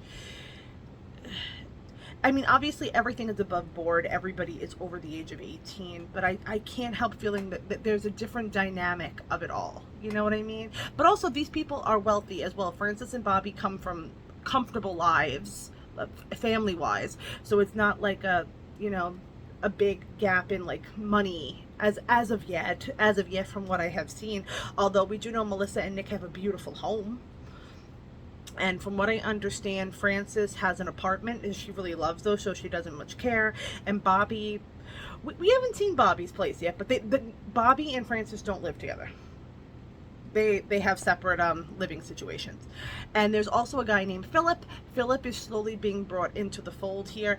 Philip is Frances's friend from work, where they are internships at, I believe it's a literary magazine. It's either it has to be a magazine, a literary magazine. And he's so serious about being the guy and being the one that gets like the job and gets paid. And where Frances is a far more aloof, but because she's aloof, the woman who's in charge of it actually likes her the most and really likes her writing.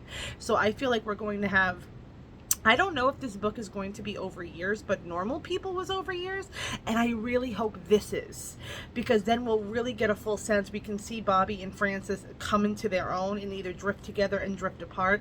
Also, I feel like Bobby is weirdly jealous of Frances. There's a lot of like love your dress, hate your shoes kind of energy of like jealousy between women and jealousy between talents. I can kind of see that happening. Also, I think there's going to be a problem because I think Bobby and Melissa are going to do something. I think that Nick and Frances might do something, but I feel like it's going to mean something different. It'll mean something more, and it might be something that we see over time. And I think Frances is going to become a writer, because she is a writer, obviously, but she's very like not about her talent. She doesn't think she's anything special, and I think she's going to, during this, find her voice. And maybe write about them. Maybe that's like her first book, is writing this book that we're reading right now, Conversations with Friends, which would be really interesting because a lot of it is them just talking to each other. That's most of it, their interactions with one another so far. So it's really interesting. What do I think that we will see by the 50% mark? I think we will see that Bobby and Melissa have hooked up. I will think that we'll see that Frances and Bobby have had some kind of falling out and or fight, and that either Francis and Nick have gotten together and they've hooked up, or the tension is still palpable. I don't know why I'm like a cheetah. I'm coming at you right now. But that is the that's what I'm thinking is going to happen. And Philip, I feel like Philip is just a character on the sidelines, or he's going to end up falling for Francis and they're going to date at some point in time because Francis just needs some kind of connection. She seems like the kind of character which I can relate to when I was very young, of just wanting love and not really thinking about the quality, or not really thinking about who it is, but just wanting so badly to be accepted, wanting so badly for somebody to see who she truly is underneath all the armor that she puts out to the world. So right now I'm loving it. The writing is beautiful and making me feel so many emotions, and really making me think about being young and being in my 20s again. And that wasn't like a very long time ago. Oh, it was actually, now that I'm thinking about it. I am 34. So I don't want to talk about it anymore. That was longer than I thought. But to be fair though, if you told me to go back at 21, I would be like, no thank you. Never would want it. It was a fun time in my life at that moment, but the idea of going back, oh, my cough drop got stuck. Couldn't pay me to do that shit all over again, that's for sure. But it is interesting. We're basically, I feel like, watching them learn and watching them come to terms with who they're going to be. So I'm interested to see where we're going. I will see you guys in the 50% mark, and there's a really good chance when you see me, I'm still going to be kind of low energy. So I'm sorry. It took a lot of energy to do this. Okay, I'm going to go back to my book and my bed, and I'll see you guys later. Bye. Hi guys, it's me, and I am back at the 50% mark to talk about conversations with friends. Again, this is day 2 of me being sick, so my energy level is slowly drooping even more than already. So if I am not high energy, just once again, that is why. But I am 50% into the book right now. It's really good. Literary fiction is always such an interesting thing to me, because obviously I said I would update at 10%, at 50%, and then at the end. But sometimes with literary fiction, it feels like so much happens and yet nothing happens, which is kind of what's happening right now, at least with this book. The characters are amazing. The writing is phenomenal. So far, what has happened since the last time we checked in, Francis and Nick have hooked up, which I'm not surprised about. I could feel that. I like the way they hooked up. It was so very not climactic at all. It was very much like this was supposed to happen. We both knew it, we both felt it, we both saw it, and they hooked up. And they have been hooking up on and off and on and off. Melissa, his wife, went away at one point for work, and they just continue to hook up. Also, we know Melissa has had many affairs outside of their marriage, where Nick has never. At least that's what we're being told by Nick. And so far, as much as Nick, yes, is a cheater right now, he also weirdly is trustworthy. So I believe that he's telling the truth. He's very enamored with Frances and her intelligence and her honesty and her brutalness at times. Also, we've learned a little bit more about Nick. We've learned that his acting career isn't going as well as he had hoped. There's a chance that he might have been dropped from his agent, but that's speculation from a friend. We don't know if that's true as of yet.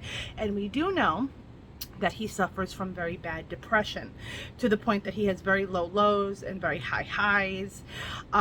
So I'm wondering, yes, it is depression, but I'm wondering if it's bipolar at all, just because some of the way he acts or his mannerisms with certain things. I'm just curious about it, but we'll obviously see. But I do like that they have depression as representation, because lots of people deal with depression. I am somebody who deals with depression myself, so I can speak freely on the topic that I feel sometimes it's not talked about enough, or it's glossed over. This is not glossing it over by any means. It's starting to become a bigger part of the story. I'm a little nervous about it at the same time, because I don't know where we're going, because Nick very much doesn't want to talk about it and doesn't want it discussed. And apparently there was a situation a year ago with him and him and Melissa and some friends, and something had occurred. So I don't really know what it is. Melissa is starting to suspect that there's something with Francis going on. Not that they're exactly having sex, but that there are feelings, that he has feelings for her. And she's a very interesting character, Melissa, because she's very much like, he has great taste in women. You know, he's this, he's that. But you know, the women are the prize, more or less, and she doesn't seem at all annoyed and or put off by her. It's more fascination by her that somebody has taken his eye. But he even tells Frances, like, I love my wife, I still love her. But then he also talks about leaving his wife, which, to be fair, that happens like with affairs, from what I understand. Like, people are always like, you know, you'll never leave the wife, and the whole nine of that. Bobby and Frances's friendship is fucking weird. I'm just gonna say it right now. It's getting weirder because Bobby has a thing for Melissa. You can very easily tell that, and she keeps trying to like talk about it or be suggestive about it, and Frances doesn't want any of it. And Bobby also outwardly, very publicly, doesn't like Nick, and basically says it to his face most of the time, which I'm like, I wouldn't be hanging out with somebody if they kept telling me that they don't like me. Just saying. I'd be like, you need to go over there, little 21-year-old. Thank you very much. Also, I thought that they were out of college. They're still in college, which does make sense. They're 21. I just thought maybe they were out because this does take place in Dublin, so maybe the time, like, schooling is different there, I know, than here. So I wasn't sure if at 21 they would be out, but they're not. They're still in college. And there is a conversation of why are they hanging out with such young people, because we find out Melissa is 38 and Nick is 32. So it is kind of fucking weird. It's like, why? You guys are at two very different parts of your life right now, especially Melissa, who's 38. Why are you hanging out with 21-year-olds? What could you possibly have in common, even if they are extremely intelligent, which they are? I just don't see it. We find out Bobby and Melissa kissed once. Nothing big happened. And Bobby is starting to lose her enamoration with Melissa. I guess starting to see her in more real light. Like, not just as this figment of what she wants, but as a real flesh and blood person. Because Melissa's not perfect. Frances had, there's something going on with Frances, and I noticed it earlier, and I kind of just put it aside. She has something where she bleeds a lot. She gets severe stomach cramps, severe stomach pains, and she sleeps with Nick, and they go on a vacation together, all of them as a group, like a big group of friends. And when she leaves that vacation spot, she starts bleeding like an extreme amount of blood and in a lot of pain, and they take her to the doctor, and she has like an exam, and they think she's pregnant. She calls Nick, and Nick is like, you can't call me, it's nighttime. Typical, you know.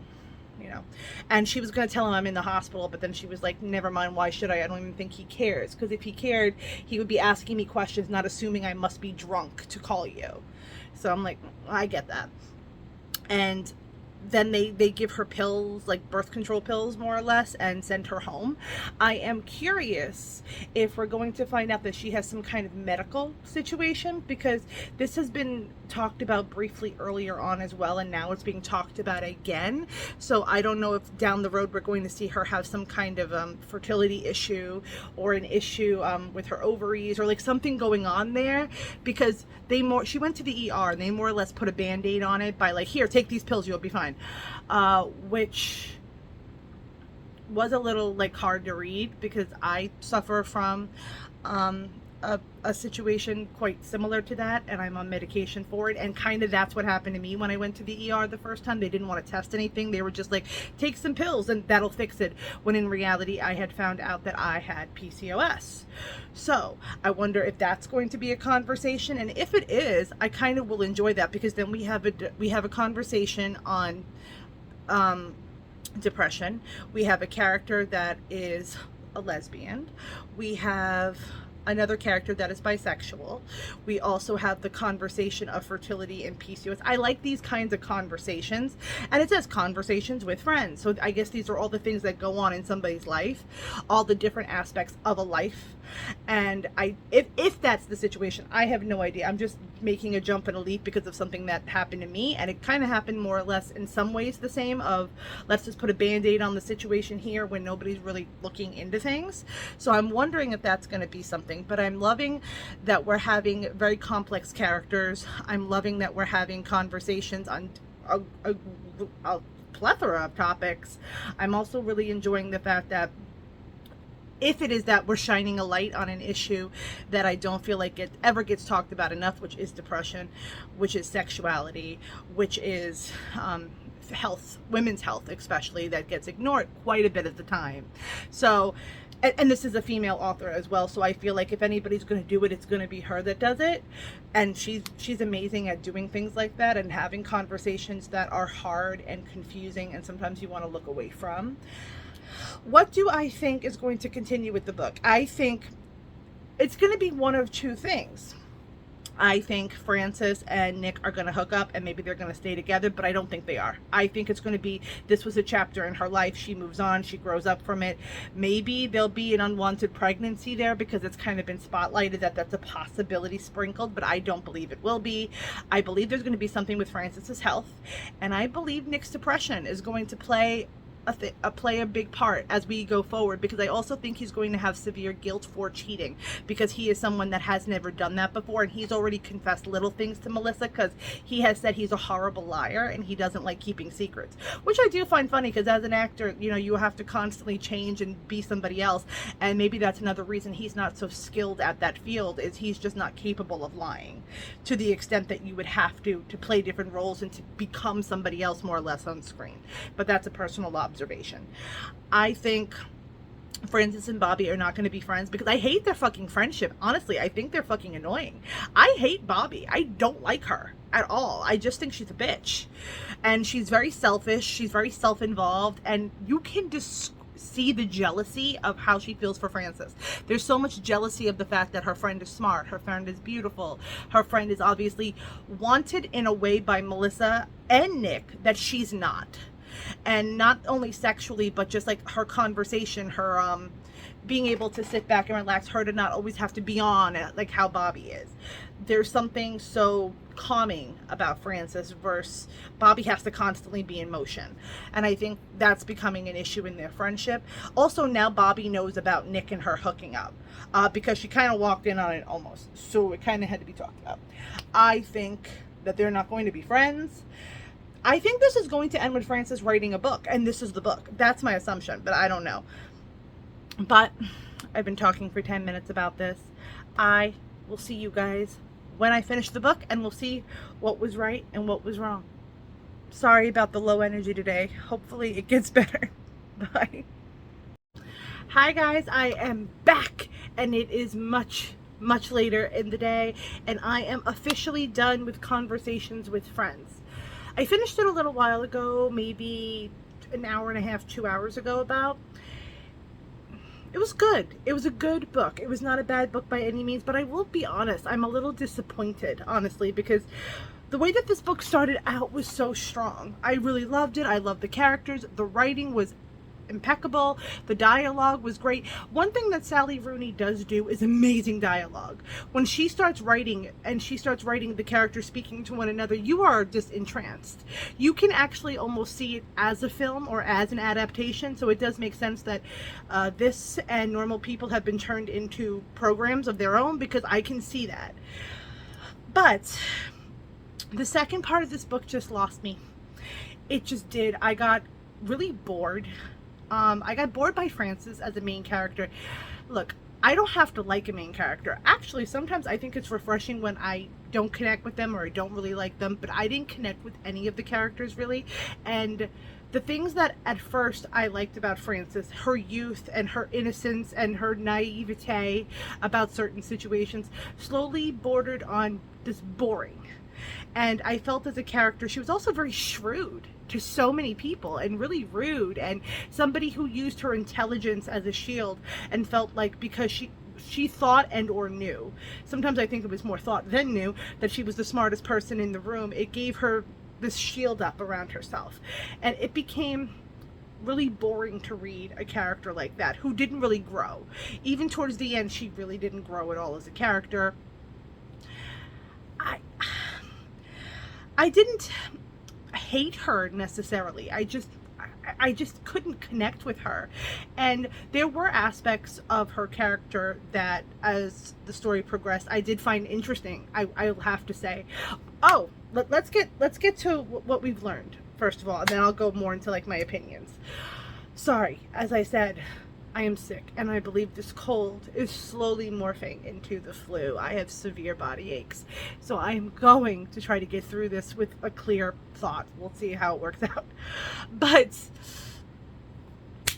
what happened in the second half of this book? Well, we found out that Frances did have a situation, you know, with her body. There we go. I'm thinking of the right word there. Body. I was assuming maybe it could have been PCOS, which is something that a lot of women struggle with. Me as one of them. But it was actually endometriosis is what she has. And when she goes to the doctor and she gets that known, they basically tell her that there's a lot of issues down the road and pain and management and medication to take, and this is something that they do not have a cure for. Same thing with PCOS, there is no cure for it, so that's a very sad thing and a hard thing for a woman, a very young woman as well, 21, to learn. And they talk about fertility, and they talk about the fact that down the road that could be something that she struggles with, and a lot of women with endometriosis can't have children, which I did know. So she's also struggling with that because Nick and Melissa are married and have been married for a very long time. Melissa said a very long time ago that she never wanted children. Nick has always wanted children, and in this weird way I feel Frances might have assumed one day she could maybe provide that for him and they would have a connection stronger than what he has with his wife. But when Frances finds out what is going on with her, she keeps it to herself. She doesn't want to talk about it. She doesn't even tell her mom, who takes her to the appointment, who's waiting in the other room. She just wants to pretend that it's not happening. She feels betrayed by her own body, and that I could relate with. That was really sad and relatable, and also how you just, there is a part of you that when you have something wrong with your body and it's something that you cannot control, you think, I'll just pretend it doesn't exist and it'll go away. And the reality of the situation is, of course it doesn't go away, but we have to protect ourselves mentally, and sometimes that's what we do. I have PCOS, which is a really hard thing sometimes, and one thing that when I found out I had it, I was around Frances's age, or a little bit older actually, and it was a really hard thing to digest at the time. So I related to her in that made her relatable. Also, I didn't realize until later in the book there were little signs of it here and there, but I don't know why my brain didn't like zoom in on that fact. She does self-harm, which is very sad, and many people do that. She's somebody who doesn't know how to articulate how she's feeling outwardly, so she injures herself, which is it's a sad thing. I wish there was more context and more conversation on that. I feel like that could have been more conversation, but there wasn't. I hated Bobby. I still don't like Bobby. They're still friends. Everything is fine between them. Bobby and her end up getting back together at some point and dating again, but not really dating. They don't believe in exclusivity. They don't believe in saying, that's my girlfriend. Frances and Nick were together for a while. I'm sorry if this is all over the place. Frances and Nick were together for a while, and Melissa found out. He actually told Melissa, and Melissa was like, it's okay, because Melissa had been in extramarital affairs, and was like, if you really care about this specific person, then you should keep her in your life. I understand, you know, I was allowed to do what I did, you should be able to do what you did. But then there was this really weird moment where Melissa wrote Frances a fucking email that was so weird, of like all these things that I was like, no real person would do this. No real person would do this.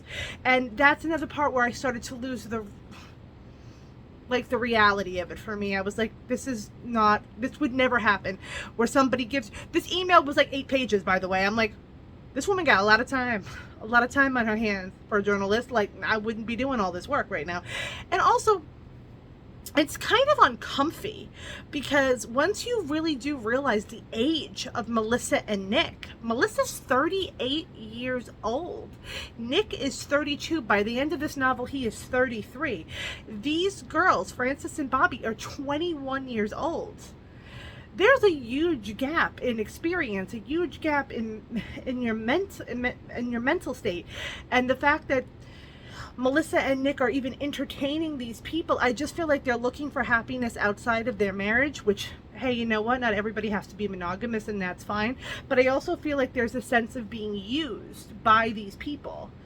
And it gets a little icky and rubs me the wrong way. It also rubs me the wrong way that when Melissa finds out, she's very much like, it's fine and it's okay, except for that email. They never really talk about it again in like a derogatory, mean way until the end of the book, which just left me feeling a little confused, because I don't like any of these characters. I genuinely think they're all shit. They're all shitty people. And there's something, she does write characters that are not well loved or well liked, maybe, but this book just personally rubbed me the wrong way. But after I finished it, I did a little research because I was just curious, because I loved Normal People by Sally Rooney. I gave it 5 stars. I absolutely loved it, and I was like, this book just didn't hit the way I thought it would. Come to find out, this was her first book, so she did obviously get way better with storytelling, because I just feel she lost it midway for me, and these characters became so pretentious and such assholes, and just thinking they were the smartest people in the room. And when you read a book that is like that and it's so shoved down your throat and in your face, either you're going to be like, I totally love it and get every part, or you're going to get annoyed by the way they speak constantly, because nobody really talks like that. Especially, you want me to believe a 21-year-old is talking like this all the time? All the time, in her own head too. Like, they're always this intelligent, this brainy, this moronic. Like, come on, it's just not reality. It's not. I mean, Sally Rooney herself is a younger author who is obviously extremely intelligent, so there's a part of it that I'm like, of course some of it is realistic, but another part I'm like, I hate to say a book is like this, but it's too wordy. It was just too much. I didn't enjoy the ending.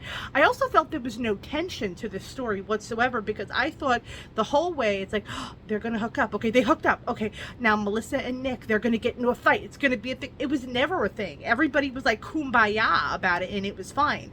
And then Frances wrote a story, and she used Bobby as inspiration, but she stupidly didn't change any of the names, which I'm like, well, that was a bad idea. Melissa found out about the story, and before she could tell Bobby, she told her, and then they weren't talking, and they weren't friends for a while, which then started a confrontation. And I'm like, so much of this just got dull, and I didn't know where we were going. I was like, when Bobby and Frances started hooking up again and kind of getting back together, I was like, I didn't see that happening at all. Nick's depression never came up again, which I thought it was going to have some kind of conversation. At least we got clarity on Frances's, health, so that was something that we found out. But she still hasn't, even by the end of the book, she just told Nick on the phone very casually, and she still hasn't told Bobby or her family or anything. We don't get any closure with her father. We don't get any closure with her mother. We don't get any resolution of any kind, really. And she starts talking to Nick again in the last couple of pages, and they agree to meet up and hang out, and it's just going to be the same cycle again. And I'm just like, so nobody learned anything? Nobody took anything away from this. So basically what I read was just the same over and over and over again. I understand maybe her mentality of being 21 years old, but he's 33 at this point. Don't you, stay away, leave the poor girl alone. I struggle with the rating of this book because it was not horrible. The first half was fantastic. The writing is actually very, very good. I cannot take away from the writing whatsoever. The dialogue is awesome. The characters are just supremely unlikable. The plot towards the middle lost its point. There was no tension, no anything to keep this going, and it ended very flat. And it just became very pretentious to me. It just became very wordy and nonsensical. And considering this is a conversation study on a group of people, you would imagine one of them, even towards the end, would become likable or show growth. And there really wasn't any of that for any of the characters. Nobody took accountability for shit. Never. And I just find that unsatisfying as a reader. Ratings. What am I gonna rate you? Look, I know this is a beloved book. I know that this is a very talented author. I've read her before and loved Normal People. This was different. But because of the reasons I just said, the positive and the negative, I feel like the best rating I can give it is 3 stars. So I'm going to give Conversations with Friends 3 stars.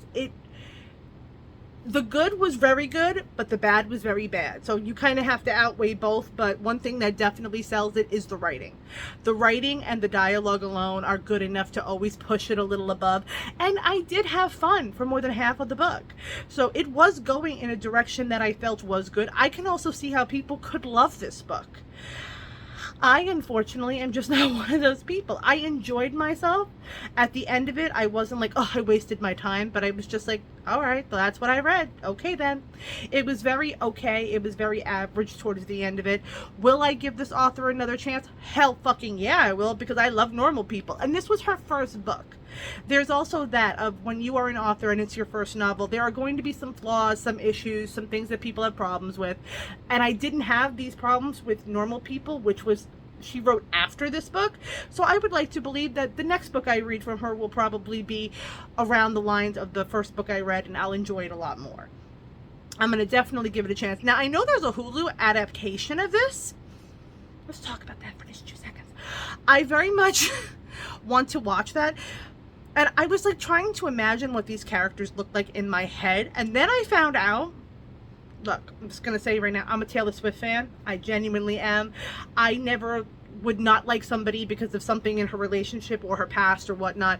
But I found out that her ex plays Nick in it. And I was like, I don't get the casting. Because in my head, I was thinking Nick was like, not to say Joe is an ugly man. He is not an ugly man. But I was just thinking somebody a little bit broader, a little bit more rugged, still boyishly with the blonde hair and the blue eyes, but just something a little more. So I was like, but I think I'll check that out though still, because maybe that would be, maybe this is the kind of thing that visually I would appreciate more than reading. You never know, because the story itself isn't a bad story. I have been talking for way too long about this book now. It's like 15 minutes of this. But I did enjoy it. It was a good book. It wasn't a great book. Would I recommend it? Yes, I definitely would, because I can see what appeals to many people, and I do think that many people would like this book for so many different reasons. I'm just not where the target was for this. I just don't think I was. But that's all I got to say about that. And the next time you see me, will actually be in like 5 seconds, because while I'm here filming, I might as well film about what the next book is going to be, because tomorrow I might be even sicker than I am today, which, knowing me, I have like the worst immune system ever, so probably be sicker tomorrow. So I might as well film that part now, so tomorrow will be just a tad easier for me. So I will see you again in a second. Hey guys, it's Megan here, and I'm actually back to give you guys some news. I was reading a book by T.J. Klune. I was reading In the Lives of Puppets, and it's a really good book. I'm genuinely enjoying it. But, you know, sometimes you read a book and it's going good, don't get me wrong, but you're just not really feeling it in that moment. It's a very high fantasy book, which I do love high fantasy, but you do have to be in a different mindset for it. I'm just getting over being sick, and my mind was really muddled, and I didn't want to get an audiobook of this and pay for it since I had a physical copy, and I was just struggling to like read on the page and connect with the characters. So, sadly, I am going to DNF this book for now. I will definitely read it because I do like it. I do enjoy it. I just don't think I'm in the right headspace for it at the moment. So I will definitely check it out again later at some point in time on this channel, obviously. It is a really good read. I'm just not in that vibe, man. I'm just not. It's not working for me, unfortunately. So I am just going to have to read it later at another time. And DNF, if anybody does not know, is did not finish.